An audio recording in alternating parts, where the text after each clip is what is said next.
બોટાદ જિલ્લાના રાણપુર ખાતે 15મી ઓગસ્ટ સ્વાતંત્ર્ય પર્વ નિમિત્તે તિરંગા યાત્રાનું આયોજન કરવામાં આવ્યું હતું। તિરંગા યાત્રાને રાણપુર પોલીસ સ્ટેશનથી ધંધુકાના ધારાસભ્યના જિલ્લા ભાજપ પ્રમુખે લીલી ઝંડી આપી હતી। જો કે ઝવેરચંદ મેઘાણીની પ્રતિમાને ફૂલહાર પણ કરવામાં આવ્યા હતા। બોટાદ જિલ્લાના રાણપુરમાં ધંધુકાના ધારાસભ્ય કાળુભાઈ ડાભી, જિલ્લા ભાજપ પ્રમુખ મયુરભાઈ પટેલ સહિત જિલ્લા પંચાયત સમિતિના ચેરમેન, સરકારી અધિકારીઓ વગેરે તિરંગા યાત્રામાં ઉપસ્થિત રહ્યા હતા। તિરંગા યાત્રા રાણપુર શહેરના વિવિધ માર્ગો ઉપર ફરી હતી।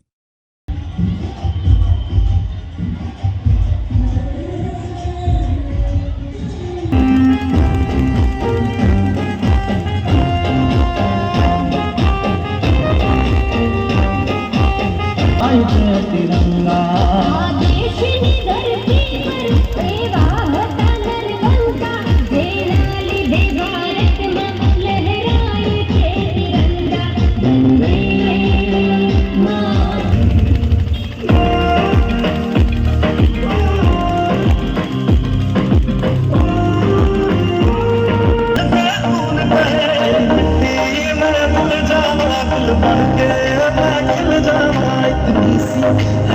तिरंगा यात्रा योजવામાં આવી। આપણા વડાપ્રધાન નરેન્દ્રભાઈ મોદીનું આહવાન છે કે ઘર ઘર તિરંગા લાગે અને દરેક તાલુકામાં અને ગ્રામ્યમાં તિરંગા યાત્રાનું આયોજન હતું।